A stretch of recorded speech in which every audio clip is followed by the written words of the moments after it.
Parang awa mo na. O habang ako ay nagpiprito ng itlog, sasagutin ko yung tanong ning nag-inbox sa akin. Inbox? Nung nag-inbox sa akin, sabi niya, Mi, gusto ko lang po ng advice. Gusto kong malaman kung tama ba tong desisyon ko. Kasi meron akong partner, 12 years na po kami magkarelasyon at meron po kaming isang anak. Dati po, madalas niya akong sinasaktan at ngayon ay, wait lang. At ngayon ay nagbago na siya. 6 months na pagkatapos ng huli naming away, nung huli niya akong sinaktan. Physically po and emotionally, talagang nasaktan niya ako ng ilang beses.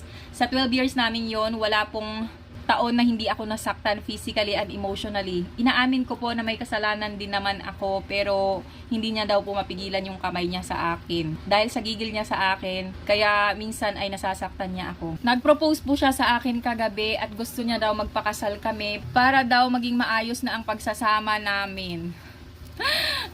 Parang awa mo na. At ayan, kumain na muna tayo habang nagbibigay tayo ng advice kasi medyo sumakit yung ulo ko kay Ma'am Shi.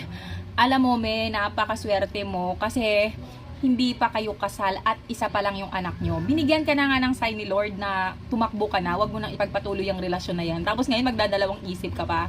Sa 6 months na yan, na sa tingin mo nagbago siya, hindi ka sigurado dyan. Hindi ka sigurado dyan. Kasi sa tingin ko, eto not to judge ha, pero siguro naman alam mo na rin na parang may something na nangyayari sa isip niya.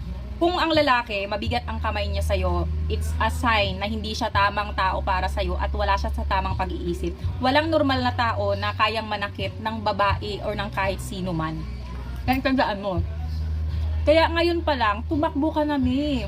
Huwag mo nang sayangin ang oras at pagkakataon na magdesisyon. Dapat noon mo pa ito ginawa eh.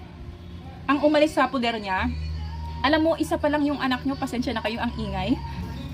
Isa pa lang anak nyo. Huwag mo nang dagdagan yan. Pag nadagdagan yan, tapos kasal ka na, lalo kang matatali sa ganyang sitwasyon, lalo kang hindi makakaalis.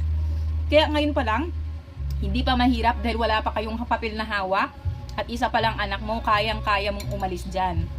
Alam mo kasi, yung iba yung trauma na binibigay sa anak natin kapag nakikita niya na yung magulang niya nagsasama pero merong sakitan, merong trauma, merong pang-aabuso. Kaya kung ayaw mong mangyari yan sa anak mo na magkaroon siya ng trauma, paglaki niya dadalhin niya habang buhay, iwanan mo na yung partner mo. Huwag kang manghinayang sa tagal ng relasyon ninyo.